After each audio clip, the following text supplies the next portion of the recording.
अरबों साल पहले की बात है, जब यह धरती एक जलते हुए आग के गोले की तरह थी। लेकिन फिर समय बदला, इस पर पानी आया और कहीं गहराई में जीवन की पहली किरण फूटी। आज पृथ्वी पर जितने भी प्रकार के जीव हम देखते हैं, इस सब की शुरुआत एकल कोशिकाओं यानी सिंगल सेल से हुई, जो धीरे धीरे जटिल संरचनाओं में बदला। लेकिन जीवन के इस सफर को समझना उतना आसान नहीं है। यहाँ पर कई बड़े सवाल सामने आते हैं कि आखिर जीवन का पहला बीज पृथ्वी पर कैसे आया और आखिर क्यों जीवन की शुरुआत पानी से ही हुई। इन सब सवालों के जवाब जानने के लिए हमें भी उसी समय में जाना होगा जब इन सब की शुरुआत हुई। तो आइए चलते हैं आज से करीब 3.8 अरब साल पहले। यह समय बेहद कठोर था। उस समय ऑक्सीजन नहीं थी और वातावरण पतला था। ओजोन परत का भी कोई नामो निशान नहीं था। सूरज से आने वाली घातक अल्ट्रावायलेट किरणें पृथ्वी को झुलसा रही थीं। इस समय पृथ्वी के सतह का तापमान 70 से 80 डिग्री सेल्सियस था। इसी नर्क जैसी स्थिति में जीवन का आरंभ सतह पर असंभव था, क्योंकि इस समय पृथ्वी पर उल्कापिंडों की बमबारी लगातार जारी थी। लेकिन पानी एक सुरक्षित आश्रय साबित हुआ। इसके भीतर जीवन ने पहली बार अपनी नींव रखी। यह सवाल आज भी बना हुआ है कि जीवन का पहला बीज पृथ्वी पर कैसे आया। वैज्ञानिक इस विषय पर अलग अलग थ्योरीज देते हैं। कुछ का मानना है कि जीवन का पहला बीज किसी उल्का पिंड के साथ अंतरिक्ष से पृथ्वी पर आया, जबकि अन्य का मानना है कि जीवन के प्रारंभिक तत्व पृथ्वी पर पानी में उपस्थित कुछ रसायनों के मिलन से स्वतः उत्पन्न हुए। पानी के भीतर अणुओं का ऐसा घोल मौजूद था जिसने जीवन के लिए जरूरी रसायनों को जन्म दिया। इन्हीं रसायनों ने एक साथ मिलकर एकल कोशिकाओं का निर्माण किया। आपका, मेरा और इस पृथ्वी पर मौजूद सभी जीवों का सफर 8 अरब साल पहले इसी नर्क जैसे वातावरण में पानी के भीतर एक कोशिका के रूप में, अर्थात एक सिंगल सेल के रूप में शुरू हुआ। लेकिन यह कहानी इतनी सीधी नहीं है। इसे समझने के लिए हमें जीवन को उसकी बुनियादी परतों में देखना होगा। हमें कुछ सवालों पर गौर करना होगा, जैसे जीवन आखिर है क्या? क्या किसी चीज को जिंदा कहने के लिए कुछ खास गुणों का होना जरूरी है? दिलचस्प बात यह है कि कुछ गैर जीवित चीजें जैसे बादल हमारे जैसे कुछ गुण साझा करते हैं। वे आसमान में घूमते हैं, आकार बदलते हैं, लेकिन उनके पास कोई आत्मनिर्भर जीवन नहीं होता। ये सवाल उठता है कि ऐसा क्या है जो सजीव को निर्जीव से अलग करता है। धरती पर मौजूद हर जीव दो मुख्य भागों में बटा हुआ है। पहले सिंगल सेल वाले जीव, जिनका पूरा अस्तित्व एक ही सेल में सिमटा होता है, और दूसरे मल्टी सेलुलर जीव, जो लाखों करोड़ों सिंगल सेल्स से मिलकर बने होते हैं। हम इंसान एक मल्टी सेलुलर जीव हैं। हमारा शरीर खरबों छोटे छोटे सेल्स से मिलकर बना है। ये सेल्स इतने छोटे होते हैं कि इन्हें नंगी आंखों से देखना असंभव है। ये सेल्स ही मिलकर हमारे शरीर के अंगों जैसे दिल और किडनी को आकार देते हैं। ये अंग जब मिलते हैं तो एक इंसान या जानवर का रूप बनता है।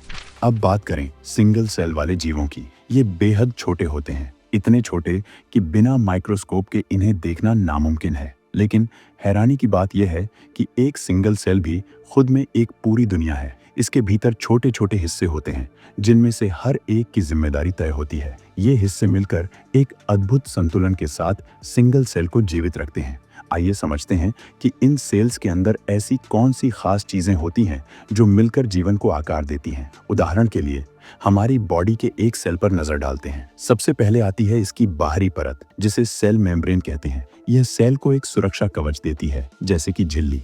आप इसे सेल की स्किन भी कह सकते हैं। यह झिल्ली साधारण नहीं है, बल्कि बेहद खास है, क्योंकि यह पोषक तत्वों की पहचान कर उन्हें अंदर आने देती है। वहीं हानिकारक तत्वों के लिए यह रास्ता बंद कर देती है। साथ ही यह सेल के अंदर से वेस्ट को भी बाहर निकालने का काम करती है। इसके बाद आता है सेल के भीतर मौजूद लिक्विड, जिसे हम साइटोप्लाज्म कहते हैं। यह केवल एक लिक्विड नहीं है, बल्कि इसमें सेल के कुछ खास अंग होते हैं जो अहम कार्य करते हैं। इन स्पेशल पार्ट्स की मदद से सेल्स जरूरी तत्व जैसे कि प्रोटीन बनाते हैं, और प्रोटीन ही वह आधार है जिसके जरिए सेल्स अपनी ज्यादातर केमिकल प्रोसेस को पूरा करते हैं। सेल्स के कुछ जरूरी हिस्से छोटे छोटे मॉलिक्यूल्स को ऐसे मटेरियल में बदलते हैं जो सेल्स की एनर्जी और ग्रोथ के लिए बेहद जरूरी होते हैं। इनसे बने पोषक तत्व खास प्रकार की ट्यूब्स के माध्यम से पूरे सेल में ट्रांसफर किए जाते हैं। इसका मतलब है कि हमारे शरीर में मौजूद हर सेल के अंदर एक सिस्टम होता है जो हमारे खाने से जरूरी तत्व लेकर उसे ग्रोथ और एनर्जी के लिए उपयोग करता है। अब बात करते हैं न्यूक्लियस की, जिसे आप सेल का दिमाग भी कह सकते हैं। सेल के बीचों बीच स्थित न्यूक्लियस एक कंट्रोल सेंटर की तरह काम करता है। इसका मुख्य कार्य सेल की ग्रोथ और गतिविधियों पर नजर रखना होता है। साथ ही यह सुनिश्चित करता है कि सेल डिवाइड होकर अपने जैसे दूसरे नए सेल्स का निर्माण करें। यानी सेल्स अपने इन हिस्सों के बिना जीवित नहीं रह सकते। अपनी जरूरत की चीजों को बनाने और खुद को जिंदा रखने के लिए ये अपने हर हिस्से पर निर्भर करते हैं। यह सभी अलग अलग हिस्से मिलकर एक सेल को पूरी तरह से काम करने योग्य बनाते हैं। अब यहाँ एक अहम बात समझने की है कि सेल, जो जीवन का सबसे छोटा रूप है और जिसे विज्ञान जीवित मानता है, अपने अंदर कई ऐसे जरूरी हिस्से समेटे हुए हैं जो इसे कार्यशील बनाते हैं। लेकिन सवाल उठता है कि क्या इन हिस्सों में से कोई भी अकेले अपने आप में जीवित हो सकता है? जरा सोचिए, अगर हम एक सेल से न्यूक्लियस को अलग कर दें तो क्या वह खुद को जिंदा रख पाएगा? क्या न्यूक्लियस, मेम्ब्रेन या साइटोप्लाज्म अकेले ही जीवित रहने में सक्षम है? इसका सीधा जवाब है नहीं। ये सभी हिस्से भले ही मिलकर एक सेल को बनाते हैं, लेकिन अकेले इनमें से कोई भी अपने आप में जीवित नहीं हो सकता। सेल का जीवन इन्हीं हिस्सों के सामूहिक काम पर निर्भर करता है। यानी सेल को एक जीवित इकाई के रूप में तभी पहचाना जा सकता है जब ये सभी हिस्से मिलकर साथ काम करें। अकेले ये हिस्से केवल सेल का एक भाग हैं, लेकिन इनका जीवन तभी संभव है जब वे पूरे सेल का हिस्सा हों। अब सवाल ये उठता है कि मैं यह सब बातें क्यों बता रहा हूँ? इसका जवाब जल्द ही मिलेगा, क्योंकि यह समझना बेहद जरूरी है कि वैज्ञानिक दृष्टि से जिंदगी क्या है। जब हम इस बुनियादी सवाल का उत्तर खोजने लगेंगे, तभी हम जीवन के गहरे रहस्यों से पर्दा उठा पाएंगे। तो आइए अब हम इन छोटे सेल्स के पार्ट्स को और अधिक गहराई में जाकर समझते हैं।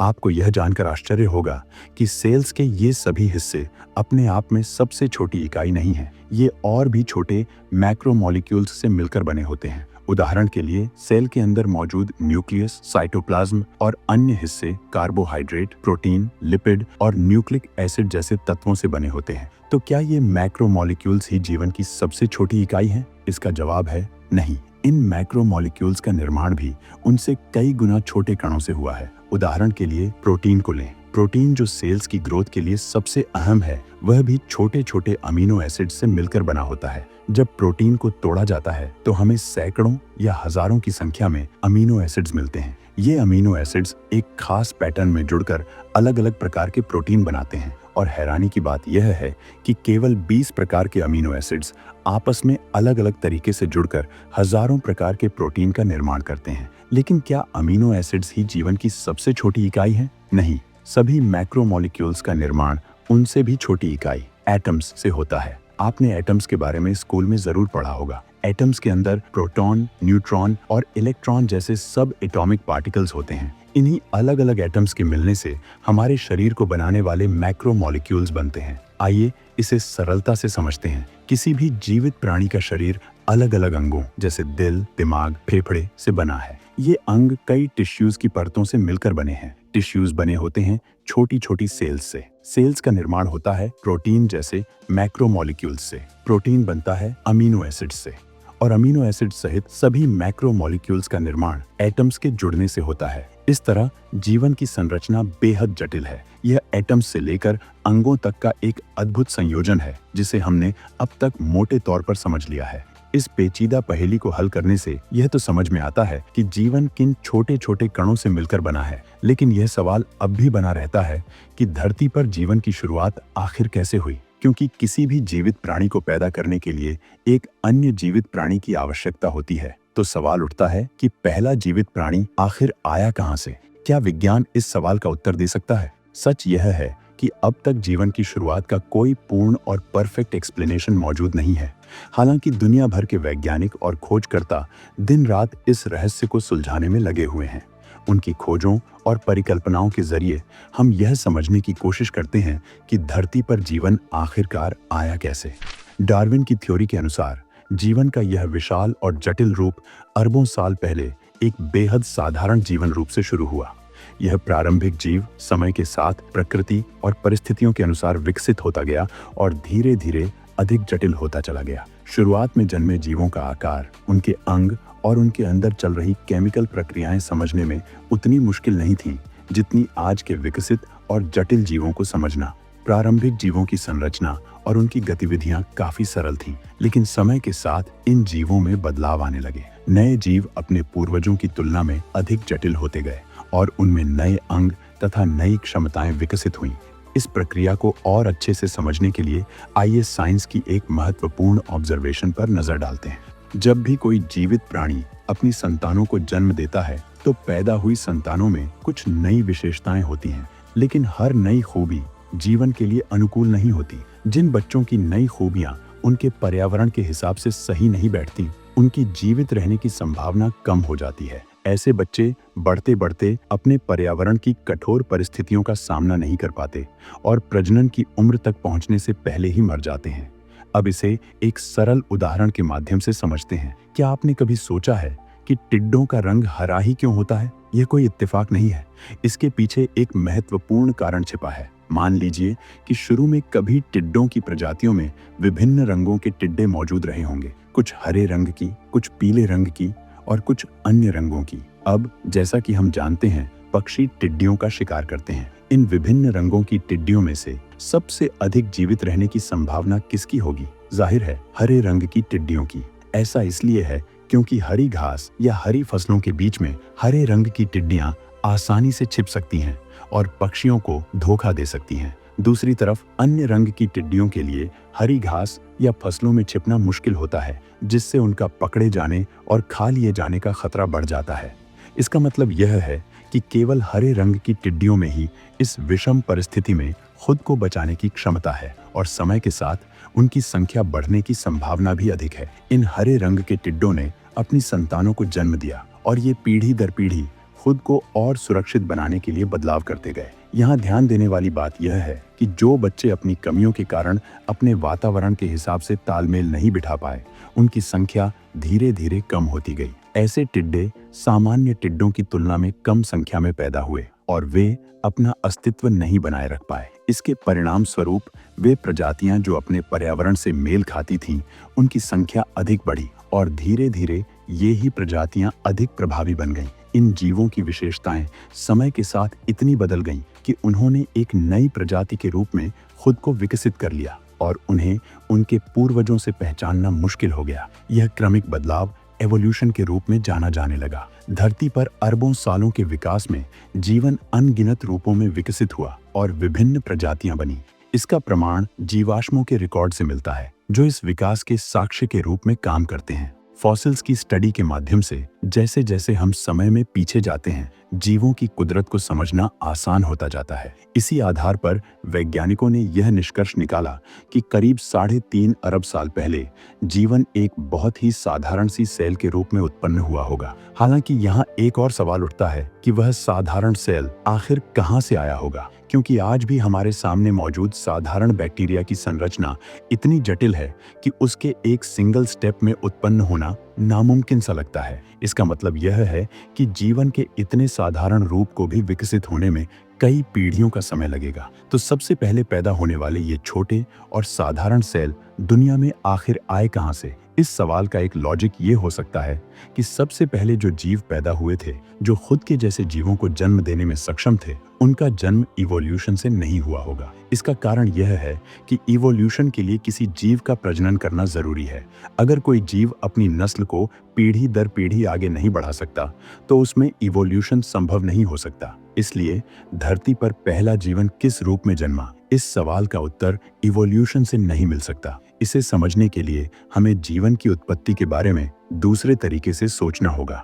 एक आइडिया है जिसके आधार पर वैज्ञानिक जीवन के उत्पत्ति के रहस्यों को समझने की कोशिश कर रहे हैं। इस विचार के माध्यम से वैज्ञानिकों ने जीवन के बारे में नई खोजों और सिद्धांतों की दिशा में कुछ प्रगति की है। इस सिद्धांत के अनुसार जीवन का जन्म केमिस्ट्री से हुआ है। इस दुनिया में हर चीज बेहद छोटे छोटे कणों से बनी है, यहाँ तक कि हवा और रोशनी भी। जिस रोशनी को हम अपनी आंखों से देखते हैं, वह भी इतने सूक्ष्म कणों के मेल से बनी है जिन्हें हम नग्न आंखों से नहीं देख सकते। ये छोटे कण आपस में जुड़कर बड़े कणों यानी मॉलिक्यूल्स का निर्माण करते हैं। फिर यही मॉलिक्यूल्स आपस में मिलकर किसी बड़े स्ट्रक्चर या जीव को आकार देते हैं। पूरी पृथ्वी ही नहीं बल्कि समूचा ब्रह्मांड इसी प्रक्रिया पर आधारित है, जहां ये छोटे छोटे कण मिलकर सब कुछ बनाते हैं। इन कणों के व्यवहार को समझना ही केमिस्ट्री का अध्ययन है। हालांकि यहाँ हम केमिस्ट्री के उस विशेष पहलू की चर्चा करेंगे जो बताता है कि इन्हीं छोटे कणों के मेल से जीवन की शुरुआत होती है। जीवन को उत्पन्न करने वाली इस केमिस्ट्री से हमें कई महत्वपूर्ण बातें सीखने को मिलती हैं। इनमें सबसे खास ये है कि वे सूक्ष्म कण जिनसे मिलकर जीवन बना है, उनका एक साथ एक टीम की तरह काम करना जरूरी है, जिसे हम मेटाबॉलिक पाथवे कहते हैं। जैसा कि हमने पहले जाना, सेल के अलग अलग हिस्से एक साथ मिलकर सेल की ग्रोथ के लिए काम करते हैं। यहाँ तक कि एक साधारण से दिखने वाले पौधे के सेल में भी कई ऐसी जटिल प्रक्रियाएं चल रही होती हैं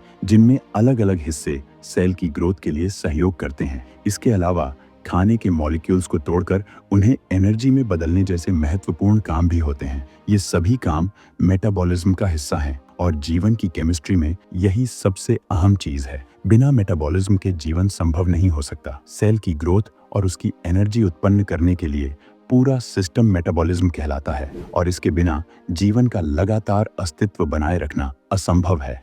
जीवन की केमिस्ट्री एक और महत्वपूर्ण तथ्य को उजागर करती है, जो यह है कि जिंदा सेल्स कुछ खास प्रकार के मॉलिक्यूल्स से बने होते हैं। जिंदा प्राणियों के शरीर को बनाने वाले अहम तत्व जैसे अमीनो एसिड्स, शुगर आदि मॉलिक्यूल्स आपस में जुड़कर अपने कुदरती गुणों से कहीं अधिक जटिल संरचनाएं बनाते हैं, जैसे कि जीन, प्रोटीन और सेल मेम्ब्रेन। और इसके बाद यह चेन लगातार चलती रहती है, जिससे जीवन का निर्माण होता है। पुराने समय में यह माना जाता था कि हमारे शरीर को बनाने वाले ये मॉलिक्यूल्स केवल जिंदा प्राणियों में ही पाए जाते हैं। इसके अलावा जीवन से जुड़ी एक और पहेली थी जो सभी को परेशान करती थी। वह यह थी कि कैसे जिंदा प्राणियों के अंदर होने वाली सारी गतिविधियां उसे जिंदा बनाए रखती हैं। उस समय के पुरातन विज्ञान के लिए ये बातें एक अनसुलझी पहेली की तरह थी और वे इसके पीछे किसी रहस्यमयी ताकत का हाथ मानते थे। लेकिन 1828 में फ्रेडरिक वायलर नामक जर्मन केमिस्ट ने लैब में यूरिया का निर्माण कर दिखाया। यूरिया जो हमारे पेशाब में पाया जाता है और जिसे जीवित प्राणी के शरीर द्वारा बनाया जाता है, वह अब लैब में भी तैयार किया जा सकता था। यह घटना उस समय के विज्ञान में जीवन की समझ को लेकर एक नया मोड़ लाई। हमारे शरीर के जो तत्व यह माना जाता था कि उनका मिलन केवल जीवित प्राणियों में ही संभव है, यूरिया के लैब में बनने से इस विचार को चुनौती मिली। इससे एक नई थ्योरी सामने आई जिसने जीवन के रहस्यों को समझने में एक बड़ा कदम बढ़ाया। जीवन के निर्माण और संचालन के पीछे कोई रहस्यमयी ताकत नहीं, बल्कि केमिस्ट्री का महत्वपूर्ण योगदान है। प्रकृति में मौजूद विभिन्न तत्व आपस में मिलकर ऐसे केमिकल रिएक्शन करते हैं जिनसे जीवन का आरंभ होता है। यही रिएक्शन आगे चलकर नए जीवन को ऊर्जा जैसी जरूरी चीजें प्रदान करते हैं जो इसे जीवित रहने में मदद करती हैं।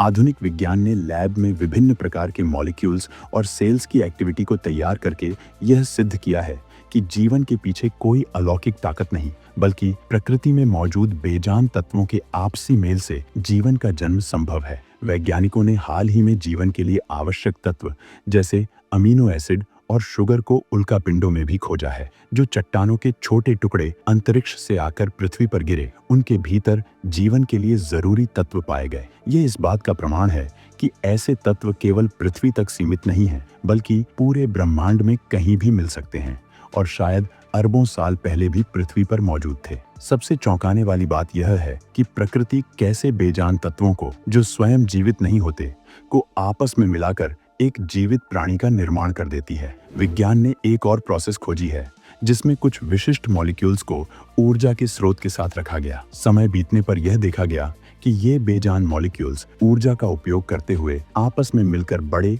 और अधिक जटिल मॉलिक्यूल्स का निर्माण कर रहे थे। यह प्रक्रिया जीवन के आरंभ को समझने में एक नई दिशा प्रदान करती है। समय के साथ लैब में किए गए प्रयोगों ने यह दिखाया कि कुदरत से मिले हालातों के तहत केमिकल रिएक्शन की एक पूरी श्रृंखला खुद ब खुद शुरू हो सकती है। इन रिएक्शनों में जिंदा सेल्स की तरह ऊर्जा पैदा करने की प्रक्रिया विकसित होती है। ऐसी ही खोजों के दौरान वैज्ञानिकों ने कई चौंकाने वाले प्राकृतिक चमत्कार देखे, जहां कुछ विशिष्ट प्रकार के मॉलिक्यूल्स स्वतः ही एक साथ आकर सेल की मेम्ब्रेन जैसी संरचना बना लेते हैं। कुछ मॉलिक्यूल्स तो ऐसे जटिल स्ट्रक्चर भी बनाते हैं जो हमारे डीएनए के धागों जैसे दिखते हैं। इससे यह संकेत मिलता है कि जीवन की कठिन पहेली की कुछ गुत्थियां जरूर सुलझी हैं, लेकिन यह कहना गलत होगा कि विज्ञान ने जीवन के सभी रहस्यों को पूरी तरह उजागर कर लिया है। इस पर अभी काम चल रहा है। जीवन सबसे पहले धरती पर किस रूप में आया होगा, क्या उसका स्वरूप आज के जीवन जैसा था? ये सवाल अब भी विज्ञान के लिए चुनौती बने हुए हैं। ये समझना बेहद कठिन है कि कैसे कुछ खास बेजान तत्व आपस में मिलकर एक टीम की तरह कार्य करने लगे, और उनकी यह जटिलता इतनी बढ़ गई कि उन्होंने जेनेटिक कोड जैसे अद्वितीय और जटिल सिस्टम को जन्म दिया। संभवतः अरबों साल पहले भी ऐसा ही हुआ होगा, जब पानी की सुरक्षित जगह में बेजान मॉलिक्यूल्स के आपस में मिलने से अचानक एक जीवित प्राणी का जन्म हुआ। यह पहला प्राणी धरती पर जीवन के विशाल पेड़ का बीज बना, जिसकी शाखाओं पर समय के साथ करोड़ों तरह की जिंदगियां विकसित हुई और खरबों पत्तों के रूप में अस्तित्व में आईं। अब तक हमने यह समझा कि जीवन की शुरुआत शायद पानी के भीतर हुई होगी। सबसे पहले सूक्ष्म जीवों ने जन्म लिया, जो आगे चलकर पृथ्वी के हर प्राणी के पूर्वज बने। इन्हीं सूक्ष्म जीवों में कहीं गहरे समुद्र या किसी झील में हमारे जटिल डीएनए के निर्माण की पहली प्रक्रिया शुरू हुई होगी। हमने यह समझा कि धरती पर जीवन की शुरुआत कैसे हुई। अब आइए इस कहानी को आगे बढ़ाते हैं। धरती पर जीवन कई अलग अलग रूपों में विकसित हुआ होगा, लेकिन एक खास प्रकार के जीवन ने ऐसा अद्भुत कारनामा किया जिसने धरती की काया पलट दी और उसे हमेशा के लिए बदल कर रख दिया। वेस्टर्न ऑस्ट्रेलिया के तट पर पाए जाने वाले सूक्ष्म जीवों के समूह द्वारा बनाई गई पत्थर जैसी संरचनाएं इस बदलाव की कहानी कहती हैं। ये अनोखी और प्राचीन संरचनाएं, जिन्हें स्ट्रोमेटोलाइट्स कहा जाता है, साइनोबैक्टीरिया नामक बेहद छोटे जीवों का घर हैं। ये बैक्टीरिया एक चिपचिपा पदार्थ उत्सर्जित करते हैं जिस पर रेत और तलछट चिपक जाती है, और धीरे धीरे यह पत्थर जैसी संरचना का रूप ले लेती है। ये स्ट्रोमेटोलाइट्स अरबों साल पुराने हो सकते हैं, क्योंकि ये धरती पर जीवन के सबसे प्रारंभिक रूपों में से एक हैं। ये सूक्ष्म जीव पानी में कार्बन डाइऑक्साइड और सूरज की रोशनी का उपयोग करके अपना भोजन बनाते हैं, जिसे हम आज फोटोसिंथेसिस कहते हैं। इस प्रक्रिया के दौरान ये ऑक्सीजन छोड़ते हैं, और यह काम वे पिछले अरबों सालों से कर रहे हैं। धरती पर अब तक पाए गए सबसे पुराने स्ट्रोमेटोलाइट्स की उम्र लगभग 3 अरब 500 मिलियन साल आंकी गई है। लेकिन शांत और स्थिर दिखने वाले इन पत्थरों ने कभी धरती के वातावरण में ऐसा बदलाव किया था जिसने उस समय मौजूद अधिकांश जीवन को समाप्त कर दिया। दरअसल इन सूक्ष्म जीवों के समूह ने वातावरण में एक गैस छोड़ी थी जो उस वक्त के अधिकतर जीवों के लिए जहर बन गई। वह जहरीली गैस थी ऑक्सीजन। जी हाँ, ये सुनने में अजीब लग सकता है, लेकिन ये सच है। लगभग 3 अरब साल पहले धरती के वातावरण में ऑक्सीजन का स्तर आज जितना नहीं था। आज के समय में जो ऑक्सीजन हमारे वातावरण में मौजूद है, वह उस दौर की तुलना में काफी अधिक है। उस समय धरती पर मौजूद प्राणी आज के जीवों से काफी अलग थे। वे ऑक्सीजन पर निर्भर नहीं थे। हालांकि उस वक्त भी ऑक्सीजन बन रही थी, लेकिन धरती पर लोहे की भारी मात्रा के कारण यह फ्री ऑक्सीजन आयरन के साथ मिलकर आयरन ऑक्साइड यानी लोहे की जंग में बदल जाती थी। जैसे जैसे समय बीता, धरती पर लोहे की मात्रा घटने लगी। नतीजतन ऑक्सीजन धीरे धीरे वातावरण में इकट्ठा होने लगी, जिससे ऑक्सीजन का स्तर बढ़ा। यह बदलाव उस समय के अधिकतर जीवों के लिए घातक साबित हुआ, क्योंकि ऑक्सीजन उनके लिए जहरीली थी। इसे ग्रेट ऑक्सीडेशन इवेंट कहा जाता है, जिसने उस समय के अधिकांश जीवन को खत्म कर दिया। ऐसा लगा मानो धरती से जीवन का अंत हो गया हो। लेकिन प्रकृति की एक अनोखी खूबी है,